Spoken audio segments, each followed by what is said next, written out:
नमस्कार, स्वागत है आपका। आप देख रहे हैं खबर टीकमगढ़ और मैं हूं आज पीयूष साहू। आज हमारे साथ बातचीत करने के लिए मौजूद है टीकमगढ़ से भारतीय जनता पार्टी के प्रत्याशी राकेश गिरी गोस्वामी जी। भाई साहब टिकट हुआ है, क्या कहेंगे? आपको सबसे पहले बहुत बहुत बधाई। आपको भी बहुत बहुत धन्यवाद और मैं शीर्ष नेतृत्व का धन्यवाद देना चाहता हूँ, केंद्र के शीर्ष नेतृत्व का और राज्य के शीर्ष नेतृत्व का, जिन्होंने जन भावनाओं के अनुरूप मुझे भारतीय जनता पार्टी से यहाँ प्रत्याशी बनाया है। आपका 5वीं सूची में नाम आया है। लगातार लोगों में चिंता थी, कार्यकर्ताओं में चिंता थी। आप कितने आश्वस्त थे टिकट के लेकर? कितनी चिंता आपको थी? देखिए, 5 वर्ष मैंने जनता के बीच रहकर काम किया है, तो मैं तो आश्वस्त था कि मुझे भारतीय जनता पार्टी यहाँ से प्रत्याशी बनाएगी। और हमारी पार्टी ने जो सर्वे कराए, उस सर्वे में मेरा नाम सबसे ऊपर था। तो जन भावनाओं का ध्यान रखते हुए भारतीय जनता पार्टी ने मुझे टिकट दिया है। और मैं आश्वस्त इसलिए था कि मैंने 5 वर्ष हमेशा जनता के बीच में काम किया है। और कोरोना काल में जब लोग घर में बैठे थे, उस समय मैं अस्पतालों में था, जनता के बीच में था, तो कोरोना काल में भी मैं घर में नहीं बैठा, मैंने काम किया है। तो मुझे पूर्ण उम्मीद थी कि भारतीय जनता पार्टी में भी कई दावेदार थे। अब वो दावेदार कहीं ना कहीं भगवती स्वर दिखा रहे हैं। कितना आप उनमें सक्सेसफुल हो पाएंगे उन्हें मनाने के लिए, एक मंच पर लाने के लिए? देखिए, सारे लोग एक मंच पे आएंगे, कहीं कोई बगावत की बात नहीं है। हम सब एक हैं और भारतीय जनता पार्टी में हमेशा अनुशासन चलता है। भारतीय जनता पार्टी कार्यकर्ता अनुशासन में काम करता है।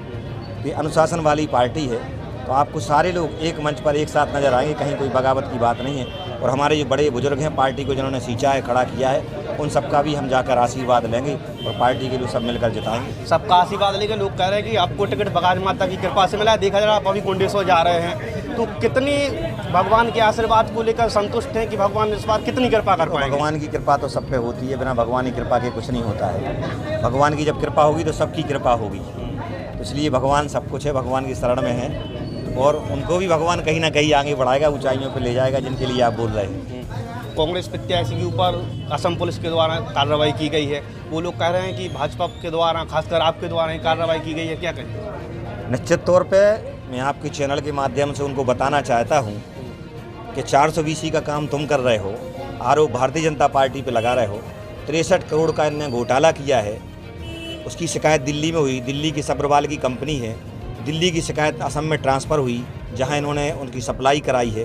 तो 420 फ्रॉड का काम तो जो शाश्वत सिंह ने किया है ना, उनके ऊपर 222 में FIR दर्ज है।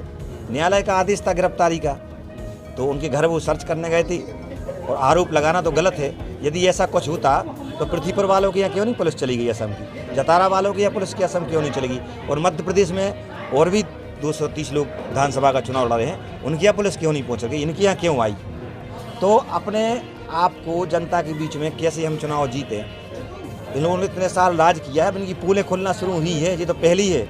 ऐसे और भी मामले अभी जनता के बीच में आए, कई करोड़ के घपले घोटाले इनने किए हैं। अब वो तो जनता के बीच में क्या करें? जनता को बोले कोई प्रूफ नहीं है तो FIR आ गई। FIR सबके पास भी पहुँच गई, आपके पास भी होगी। तो उनने फ्रॉड किया है, सब्रवाल के साथ, कमल के साथ धोखाधड़ी की है। उनने FIR CBI से दर्ज कराई है, जिसमें ऐसी ऐसी धाराएं लगेंगी, आजीवन कारावास की सज़ा है। तो उसको FIR हम लोग कराने थोड़ी गए, फ्रॉड इनने किया है। उसके दस्तावेज हैं, दस्तावेजों के आधार पे FIR हुई। अब पुलिस उसकी जांच कर रही है। तो अब बचने के लिए जो प्रोपोगंडा कर रहे हैं, कांग्रेसियों का काम है प्रोपोगंडा करो बचाओ।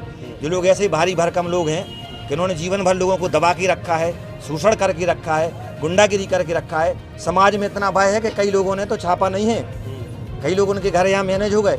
लेकिन जो यहाँ के अच्छे पत्रकार हैं, शानदार पत्रकार, उनको बधाई देता हूँ, जिन्होंने छापा है और मीडिया पे दिखाया है कि उन्होंने वास्तव में सच्ची पत्रकारिता दिखाई है। कैसे घोटालेबाजों के जो कारनामे हैं वो उजागर करके जनता तक पहुँचाए। इन उजागरों के जो घोटाले हैं, इनको भी हम जनता के बीच में FIR लेके जाएंगे कि जो आपको गुमराह कर रहे हैं। पीढ़ी दर पीढ़ी से इन्होंने जनता को गुमराह किया है, लोगों के साथ इन्होंने ठगी करने का काम है। अभी तो एक पुल खुली है और पुल खुलने वाली है। भारतीय जनता पार्टी ने अभी तक टिकट यहाँ पर दोहराया नहीं है, एक ही 2 बार दोहराया है, लेकिन उसमें भी हार हुई। आप कितने आश्वस्त हैं भारतीय जनता पार्टी ने आपको दोबारा टिकट? देखिए, हम 2 बार नगर पालिका के अध्यक्ष बने हैं, पहले कोई 2 बार नहीं बना है, पति पत्नी नहीं बना है। 2 बार कंटिन्यू कोई 2 बहनें अध्यक्ष नहीं बनी है। तो यहाँ के सारे रिकॉर्ड भारतीय जनता पार्टी तोड़ी है। हम दोबारा विधायक बनेंगे और भी रिकॉर्ड बनाएंगे। तो इसे हमारे साथ टीकमगढ़